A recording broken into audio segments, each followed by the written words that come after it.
Meron akong alam kay Risa Ontiveros na hindi marites. Personal knowledge. Ugali talaga ni Miss Risa Ontiveros na mag-tamper ng witnesses. Ikikwento ko sa inyo. Cyber libel ka. Senator Risa, meron tayong ebidensya. Itong video na to, ebidensya kay Atty. Ferdy Topacio. Senator Risa, ako dito sa isa na to. Kasuhan mo na, ito na oh. Inahain ko na sa'yo si Atty. Ferdy. Nako, mainit ho ang dating netong si Atty. Trixie Cruz Angeles. Napanood nyo ho ba yung ating intro? Isa lamang ho yun sa mga tinutukoy netong si Atty. Ferdy Topacio na witness na nagsalita sa Senado na kalaunan binawi ang kanilang mga testimonya.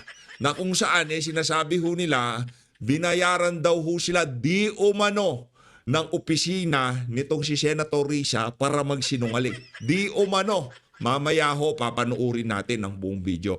At itong isa sa mga sinusundan ho nating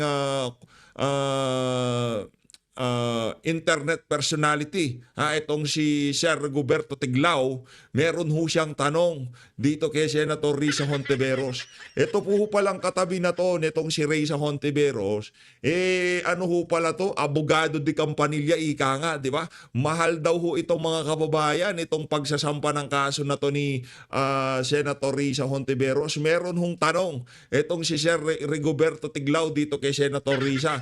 Sana naman sana naman Sir Rigoberto Tiglao, di ho kayo kasuhan nitong si Senator Risa Hontiveros. Sir Bobby, sana hindi niya ho kayo kasuhan. Kasi mahirap hong tanongin niyang ali na yan.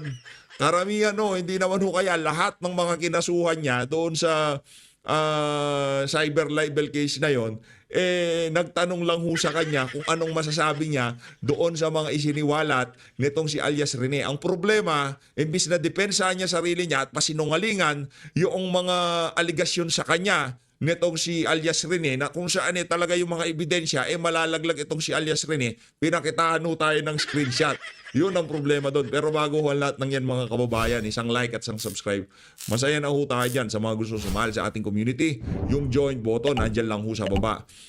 Bago natin umpisahan to, dahil panigurado bukas, matatambakan na naman tayo, kailangan na ho natin mag-mega love shoutout sa mga kasama natin dito sa PH Update. Alam nyo ho, pinipilit ho natin tayo dito sa PH Update. Pinipilit ho nating bigyan ng benefit of the doubt itong si Risa Hontiveros. Kaso ang problema ho, binibwisit niya ho ano na lang, maglatagan na lang tayo ng ebidensya. Wala nang maraming kuskus balungos, dinadaan ho tayo sa kwento Mega love shoutout dito kay Ma'am Lovelyn Shibukawa. Love na love ho natin yan si Ma'am Lovelyn. Palakpakan ho natin. Always watching your videos. Congratulations, 1M ka na. Konti na lang Ma'am Lovelyn Shibukawa. Maraming salamat Ma'am. Ingat ho kayo dyan sa Japan. Mega love shoutout din ho dito kay Lynn Albano. Ma'am Lynn Albano, naku, laki naman yan, 800 yen yan. Mega love shoutout. Madam, maraming salamat to Ma'am Lynn Albano, maraming salamat to. Mega love shoutout. Maraming salamat din ho dito kay, siyempre, lang naman mawala yan, si Sir Herbiscal. Sir Herbiscal, maraming salamat. Mega love shoutout. Salamat dyan sa $8. Maraming salamat din ho dito kay Belden Gay Swinford. Maraming salamat ho. Hi PH Update. We love you and Banateros. Yan, love din natin yung mga Banateros. Mega love shoutout. Maraming salamat Ma'am Belden Gay. Maraming salamat. Mega love shoutout. Mag-ingat ho kayo dyan sa kung nasan dakong kayo ng daigdig naroon. Eto na nga ho mga kababayan. Etong tanong ho nitong si nitong si Sir Bobby Tiglao, ang ibig sabihin lang nito ay yumaman si Honti. Sinong Honti? That she can afford magwaldas ng pera for expensive lawyers. Naku, mahal siguro tong abogado na to. Mukha pa lang titig pa lang talagang tipong yung parang titig niya parang metro ng taxi na pag tinitigan ka umaandar na no. Sa ganyang high profile case, maliit ang 5M acceptance fee. Totoo ba yan na para dito kay Sir Abogado? Dito sa abogado na to, daming pera ni Risa. Hindi, nagtatanong lang naman tayo, magkano ang acceptance fee nyo dyan sa kaso na yan na isinampan nyo sa mga vlogger? Eto, Risa a public official, so we have the right to ask how much are your lawyers charging you? 5M acceptance fee? Hoy, Senator Risa Hontiveros, ano ka daw? Public official. So, may karapatan kami, sambayan ng Pilipino, para tanungin ka kung magkano yung binayad mong acceptance fee dyan sa mga abogadong nakapaligid sa'yo. Dito sa mga to, ito mukhang matigas tong isa na to eh, itong nakasalamin na to, mukhang matigas eh. Tipong titig pa lang parang pag panalo na kaagad. Dito eh. Ito, mama na to. Titig pa lang na ganun, parang panalo ka na kaagad sa kaso eh, no? Base daw ho dito kay Sir Bobby Tiglao, yung ganyang mga mga high profile individual ng mga kinakasuhan, yung tipong hindi naman malalaking tao yung mga kinakasuhan. Ibig sabihin, well-published na pag-uusapan, talagang sa social media yan ang laman. Mababa daw ho yung 5 milyon sa ganyang high profile case. Ngayon, siyempre, di natin alam. Di ko naman sinasabing 5 million yan. Hindi rin sinasabi nitong si Sir Bobby Tiglao, ha? Senator Risa, nagtatanong lang kami dito. Baka mahirap na. Ang hirap mo kasing tanungin. Diba? Ang hirap mong tanungin. Nakakagigil ka. Ang tanong dito, Senator Risa, magkano ang acceptance fee ng law firm na tumanggap dyan sa kaso na yan? Na isinampa mo sa mga vlogger? Mantakin yung mga kababayan na ito, hindi to yung kaso ni Risa. Ang sinasabi ni Sir Bobby Tiglao, high profile case, 5 million. Mga vlogger, sinampahan ng kaso. Halimbawa, ipagpalagay natin hindi si Risa yan. Mga kababayan, ginastusan. Halimbawa, hindi yung kaso ni Risa na yan, ha? Ito yung sinasabi nitong si Sir Bobby Tiglao na mababa ang 5 million. Mantakin nyo.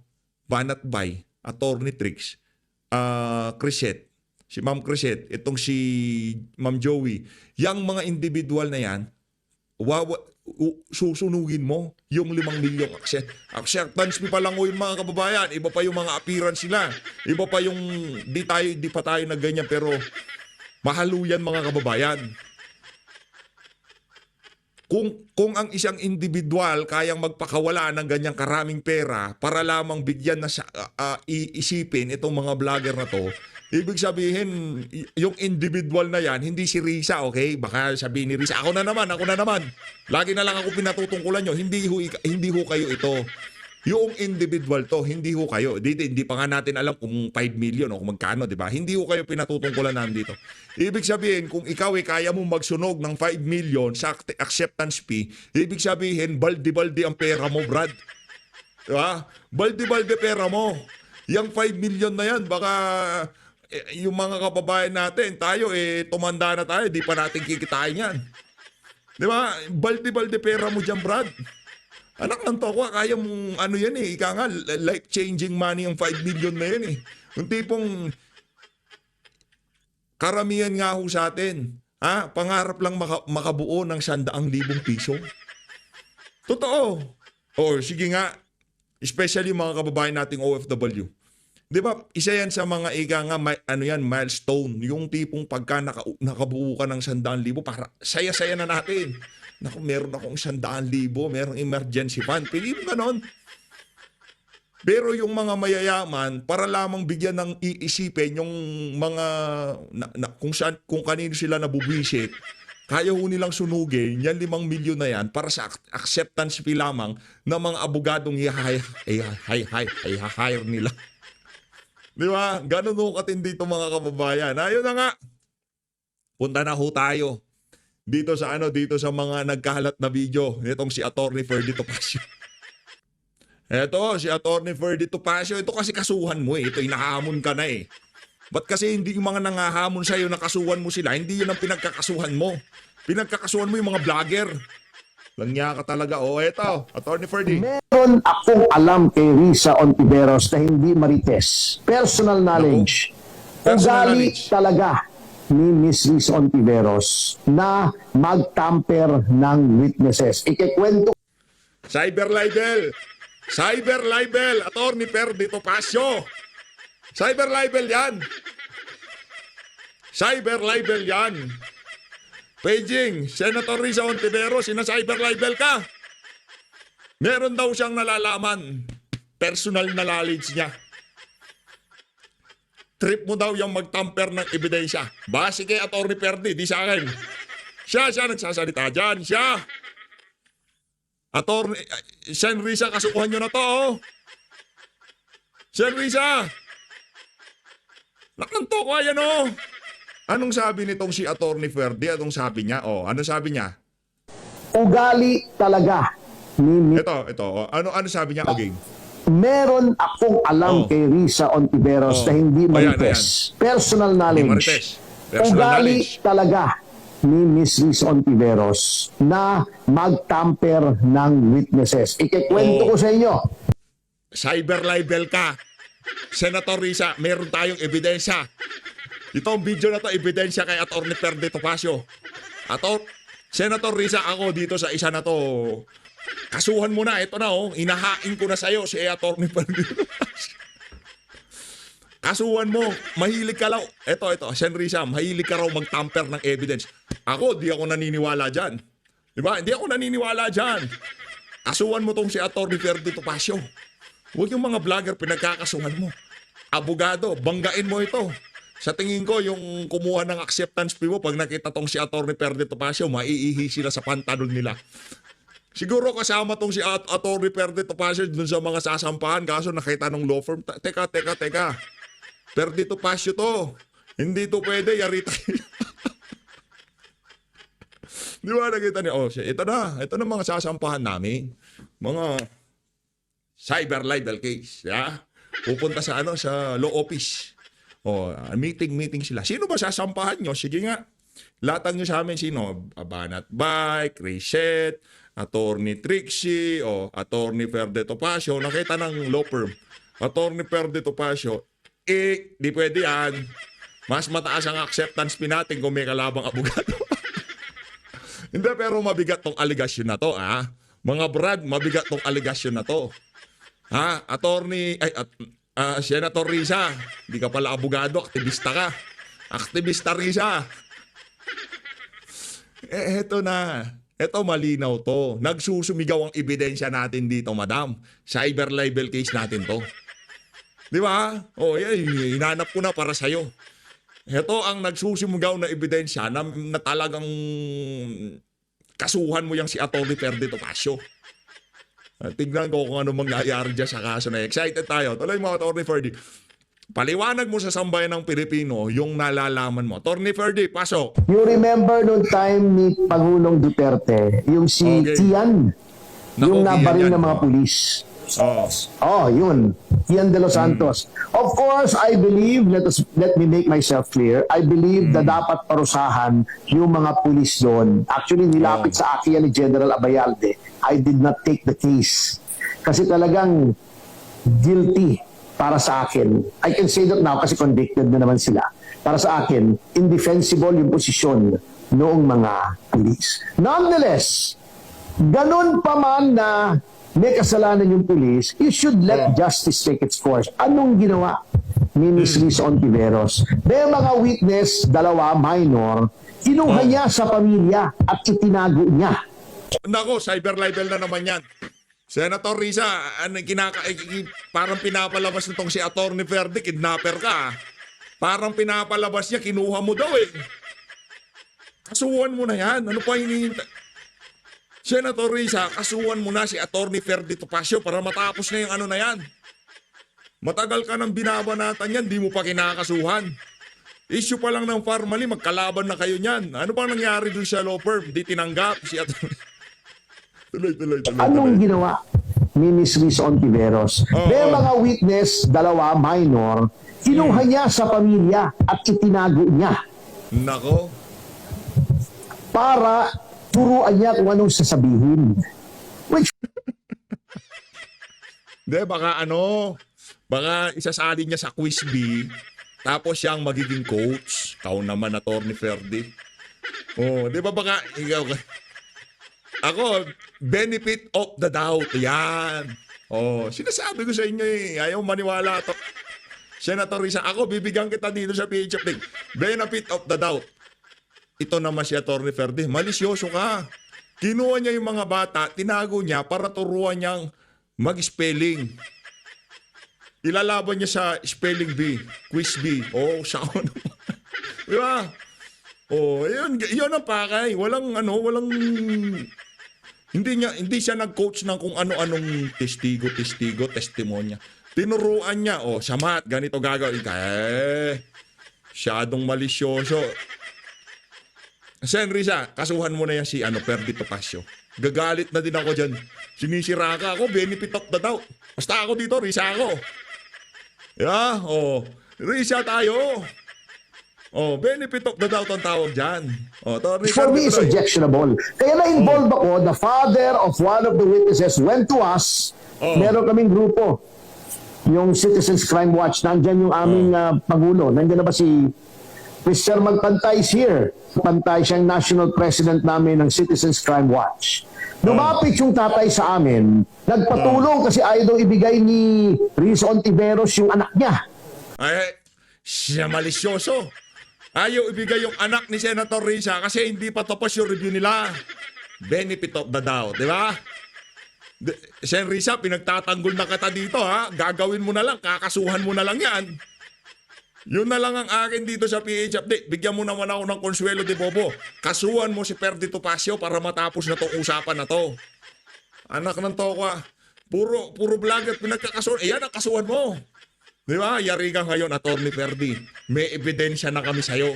Cyber libel ka bukas. NBI ang katapat mo. Ang tanong, may tatanggap kayang law firms dito sa isa. Yeah. Sabi ko sa inyo mga kababayan, parehas ho tayo dito. Ito ang tinatawag ni PH Update na benefit of the doubt para kay Risa Hontiveros. Tuloy. Pumunta kami sa CIDG. We tried to retrieve the minor child. Ayaw ibigay. Kidnapping charges were filed against Risa Hontiveros. I-google po. Meron palang Sen Risa. Paano ba yun? Di kita mapagtakil dito. Yari tayo dito, Sen Risa. Sen Risa, yari tayo dito. Kinasuhan ka pala ng kidnapping. Anak ng Petrang Karapata, paano ba yan? Ayaw kitang ilaglag. Hindi. Sa totoo lang, ayaw kitang ilaglag dito. Pinagtatanggol kita. Lahat ng benefit of the doubt, nauubusan ako. Nauubusan ako ng benefit of the doubt eh. Diba? Yung lahat ng leeway ibinigay ko sa'yo, Sen Risa. Pero, I did my best, ika nga. Diba? But my best is not good enough. Kanta yun eh, Wala na, madam. Pasensya na ho. Kinasuhan pala kayo. Kala ko, binubola lang ako nitong siyapon. Yung tipo kinukuha yung bata, tinago daw. Sabi naman natin, baka ilalaban ng spelling bee, quiz bee, di ba? Math or science. Nagiging coach leto si Risa. Ang nangyari pala, yung magulang, hinahanap. Ngayon, di umano, benefit of the doubt. Kasuhan mo na kasi mga Sen Risa para magkaalaman na. Kinakasuhan mo yung mga iga nga hindi makasabay sa'yo pagdating sa impluensya at pera. Pagdating na sa pera, yan si Atty. Ferdy Topacio, mayaman yan. Yan ang kasuhan mo. Atty. Ferdy, kaya mo naman yan, di ba? Idol kita eh. Hindi ako galit sa'yo. Pero ipirinisinta mo na sarili mo doon sa yes, yo, Topacio, pinapanood kita. Sabi mo sa kanya kay Risa, kasuhan mo ko. Ito na, tinutulungan ko na siya para kasuhan ka. Hirap. Ang hirap. Ano ba yan? Ito na. Punta na ako tayo dito kayo. Ayan, dito na ako. Sen, nakita mo naman ha, nagpakabayas na ako sa'yo. Binigyan na kita ng leeway at lahat-lahat. Nagpaka-pro Risa Hontiveros na ako. Nagkalitaw-litaw, kinasuhan ka pala ng kidnapping. Ano magagawa ko? Wala na akong magagawa dyan. Sinerts ko, lumitaw nga. Isagutin nyo ho yun. Ako, eto na. Dito na ako. Hindi, lagay ko lang dito si Attorney Ferdy. Parang mas makulay ang buhay natin pag nandiyan si Attorney Ferdy at itong si Attorney Trixie. Game. Attorney Trixie tayo. We would also like to point out na public yung video ni alias Rene. And dahil tinutukoy nito at ang tinatalakay nito ay Senate inquiry at may possibility na mayroong pananagutan si Senadora Risa, ito ay bahagi ng maaaring talakayin ng publiko. Ito ay matters of public interest. Ito nga ay matters na pinoprotektahan. Pag ito ay dinidiscuss, pinoprotektahan ng ating saligang batas sa ilalim ng ating karapatan magsalita at magpahayag. But I'm sure alam ni Senadora Risa yan. Dahil siya nga mismo ay nag-propose ng isang Senate bill na palawakin pa ang pagpoprotekta sa ating kalayaan magsalita at magpahayag. Sabi ni John and Nanor, tama po, yan ang sinasabi sa 2014 Dicini ruling ng Supreme Court. Yes, actually, the Dicini, there is Attorney J.J. Dicini. And ang galing nun, ng abogadong yon. Okay. Now, actually, si Attorney Claire here can leave herself very vulnerable Magaling daw yung abogadong yun, pambihira. Okay? Oo. Bakit?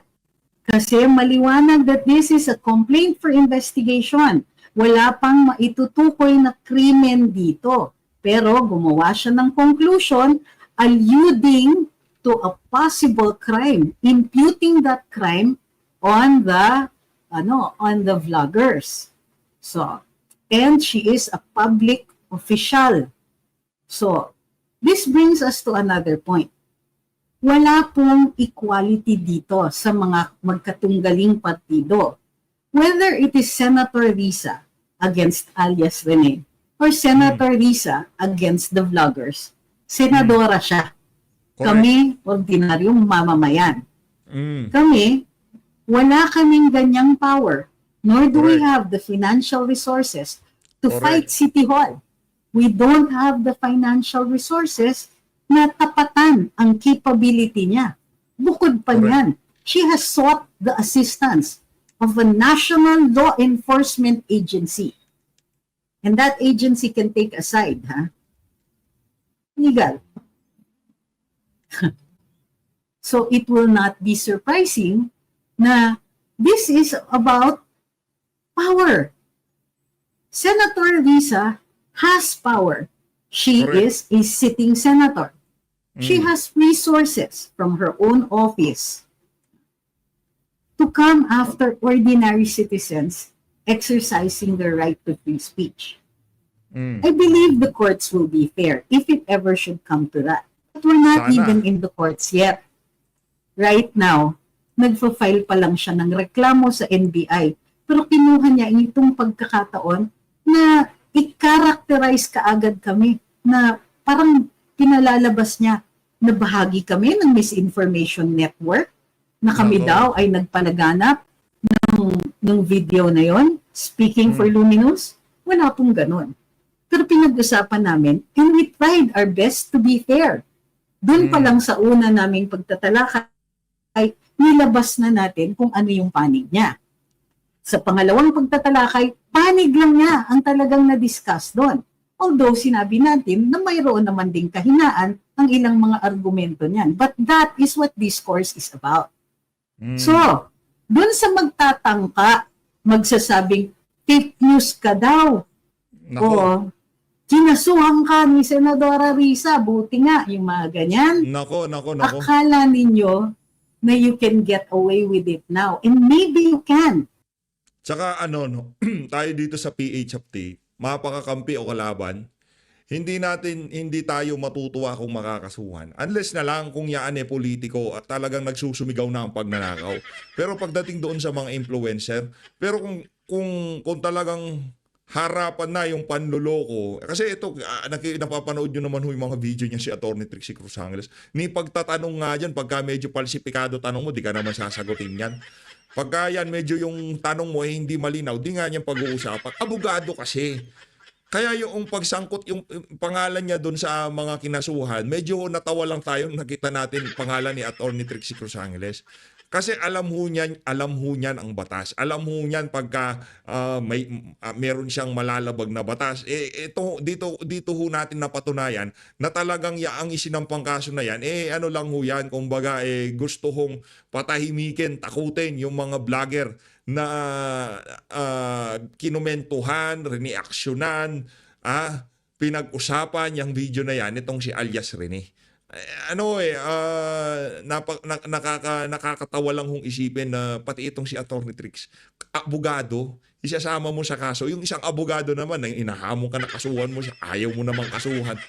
Pambihira, oo. Maybe, kung wala kaming oras na habulin kayo o wala kaming resources. But Ano yan, malabo yan. Tayo kasi alam natin kung sino yung mga nang fake news na mga vlogger. Pagkaya ng fake news, nagsusumigaw yung mga ebidensya na talagang lakas ma-make news niya. Okay lang, kasuhan nyo.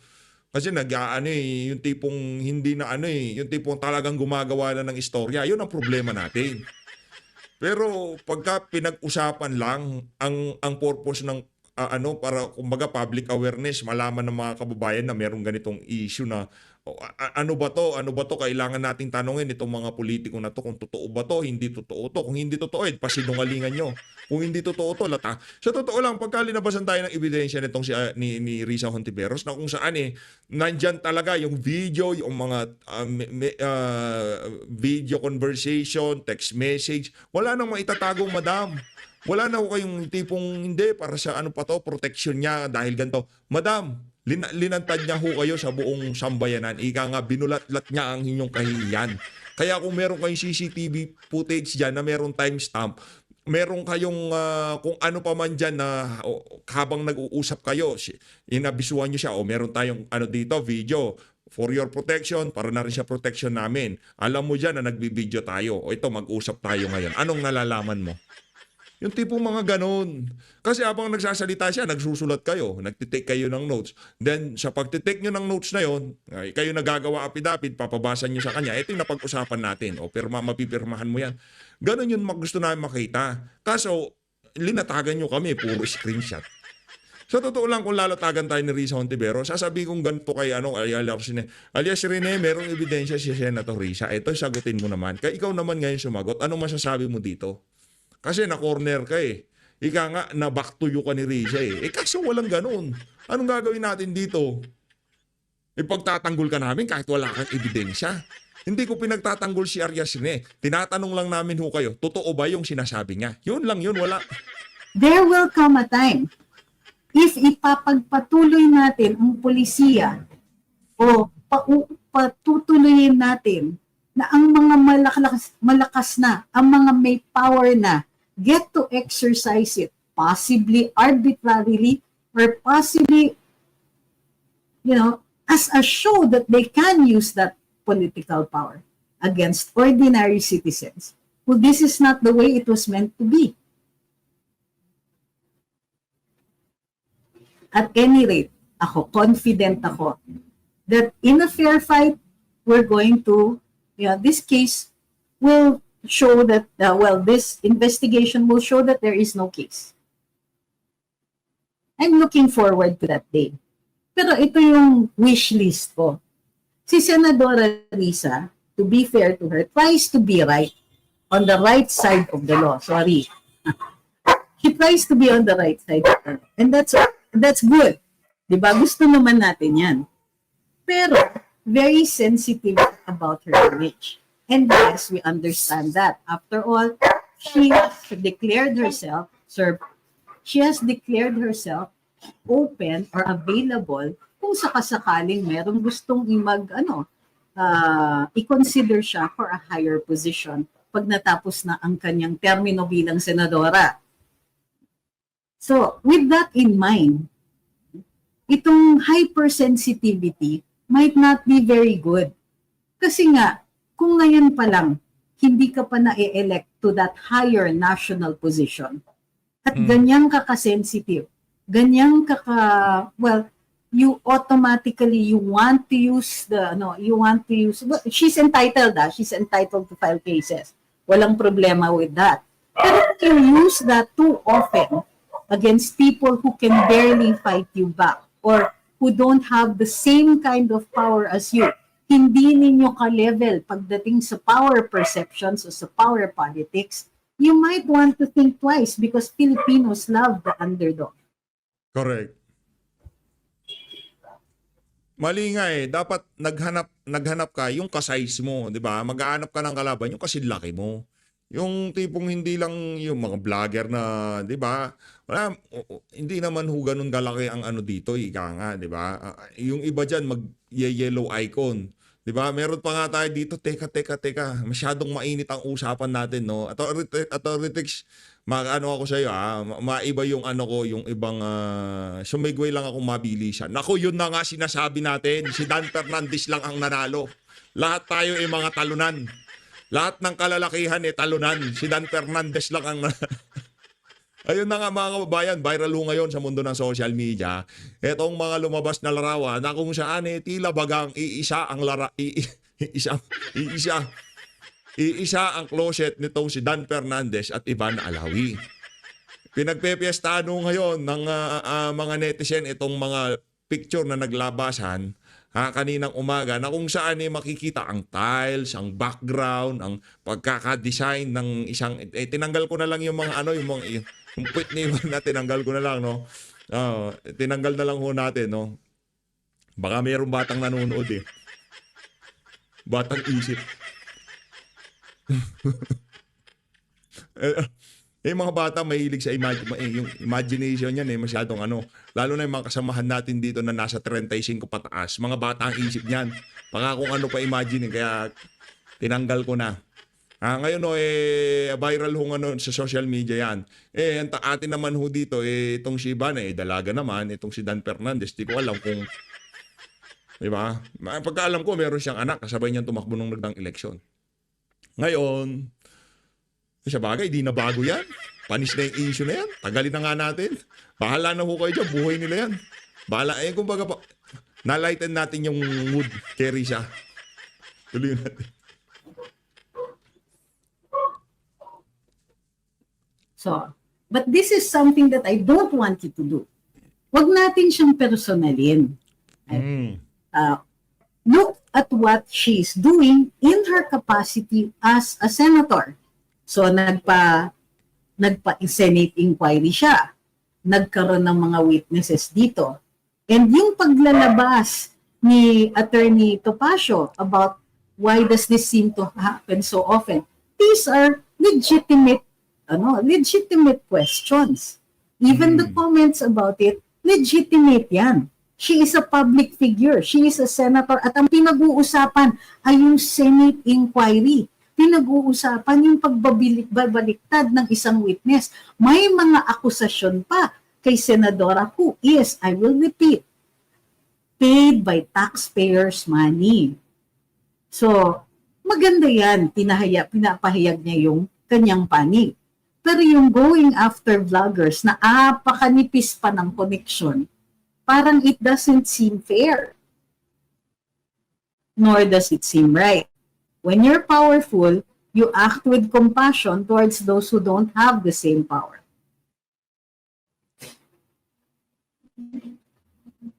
But wait, I'm not saying that we're asking for compassion. We are asking for fairness. Aba, in-announce niya na kami daw ay bahagi ng disinformation network or misinformation network. Nagpapa-imbestiga pa lang siya kung sino ang nasa likod ni alias Rene. Making that connection to us. Masyado namang maano yun. Masyado namang niyang ginatungan yun. So, I hope in the end that she will be fair. Diba? But hope is not a strategy. So we will wait. We will see what the NBI is going to look into and what they can unearth. Ako, yes, I want the NBI to investigate para makita kung sino talaga ang nasa likod ni alias Rene. Gusto Yan. kong malaman kung sino itong pinag-aanuhan nila, sino ba itong gumawa ng mga yan, kung sakasakali. Pero gusto ko rin malaman, illegal ba itong ginawa ni alias Rene? Yung, Ito ba ay labag sa batas? Siya ba ay nagsasabi ng totoo? O ito ba ay libel? Importante yan na lumabas. Importante Correct. talaga na may investigasyon. And to be fair to Senator Risa, hindi siya nagpapasenate investigation. Doon siya sa ayaw na madam. Ayaw na niya mag-in aid of legislation. Di ba? Ay, ano nga kumbaga yung nakakapanibago ba? Kasi kadalasan pagka ganyan, in aid of legislation, nayurakan ang imahe ng Senado, imbestiga tayo. Patawag yan, hanapin niyang si Risa. Habang hinahanap natin siya, usap-usap tayo dito, patawag ka ng witness, Senator Risa. Kasi ang problema, pag meron na naman nakatakip ang mukha na pinaginakausap ni Risa Hontiveros, baka makita natin sa mga comment sa magkanong halaga, Senator Risa. NBI nagpapaimbestiga. Yung pinangmerienda sa committee hearing, kayo naman, o syempre may expenses yan, o Jollibee yung pinakain, o kung ano pa man yung masarap na pagkain hinahain dyan, di ba? Kayo talaga, oo. Tuloy. If the NBI does its job, good. If it doesn't, we'll continue to fight it. So yun, that's our statement on the whole thing. Again, wala tayong sinasabi na guilty na si Senadora Risa o mayroon siyang ginawang krimen. Wala pong ganun. Wala rin tayo. Sinasabi ho natin dito sa PH Update, wala ho tayong sinasabing ganun. Ang sinasabi natin, Senator Risa, meron hong lumabas na ganito. Ano hong masasabi niyo dyan? Linabasan tayo ng screenshot. Di naman pwede yun, di ba? Yung sinasabi na mayroon siyang bisyo o may defect. But, bahagi ng pagtatalakay na pinoprotektahan ng ating saligang batas ang pagtatalakay ng matters of public interest. And syempre, ang Senate investigations or inquiries are matters of public interest. So, here's to hoping that she will be fair.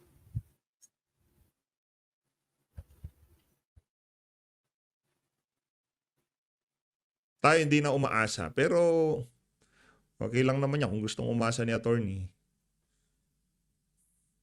Adrian Rapada says, okay po yung sinasabi niyo na wag personalin si Risa Hontiveros, pero it feels personal when they corrupted the PhilHealth funds. Kaya yung iba, pikon na sa kanya. Oh, don't worry. Pagka on other matters, that's your call. Dito nga, we never even discussed, well, not too much, yung PhilHealth. But here's what I know. The reason na it ticks her off about when people bring up the PhilHealth thing is that she says that an inquiry has been made into it and walang kaso na nakafile sa kanya about that. Kung meron man, it has been dismissed. So para sa kanya, non-issue yan, and when people bring it up, of course, she gets upset. But that is the problem. When something gets resolved too quickly, people don't remember that part. So, ako, I understand that, but we don't really discuss it because yun nga, wala akong nahanap sa aking pagre-research dyan, wala akong nakikita that an inquiry or anything has been made, nor has she been sued for it. So, although tinalakay namin a long time ago dyan sa Carambola, hindi ko po nakikita na, kumbaga, how we can bring that up because wala nga akong nakikitang na kinaso sa kanya on that. So, ayun na nga. Dito na una tatapusin ang ating reaction video. Kaugnay dito sa itong si Atty. Ferdy Topacio, madalahira din ito, no? Diba? Sige, kasuhan mo ko. Hindi ayaw siya kasuhan. Meron ako personal knowledge. Hindi hearsay ito, di ba? Abogado pa. At ang pinakamatindi dito, mayaman. Pero magaling yan si Atty. Ferdy. Magaling yan. Kasi pagka ikaw may kredibilidad, pinaniniwalaan, di ba? Isa yun sa mga naging criteria Kaya siya ang ginawang tagapagsalita ng PDP dyan sa impeachment ni VP. Ano siya? Mahusay. Mahusay ho. Tayo believe dyan sa mama na yan. Idolo, ika nga idolo. Pero dapat kasuhan. Idolo yan, pero dapat makasuhan yung mama na yan. As always, maraming salamat ho sa pagsuporta sa PH Update. Mag-ingat ho kayo lahat. Huwag ho kayo magpabudol. Lalo na kay Senator Risa. Mambubudol eh. Wala na akong masabi dito kay Risa Hontiveros. Yung nanghahamon, hindi nang kinasuhan. Yung mga maliliit na vlogger kagaya natin, sila yung Ewan ko ba? Ba't ganyan tong si Senator Risa Hontiveros? Di na rin ako natutuwa sa kanya. Mahalin natin ng Pilipinas, mga kabayan. Saludo sa lahat ng nag-subscribe dito. Mabuhay ho kayo. Sa mga hindi nag-subscribe at nanood lang, bahala ho kayo.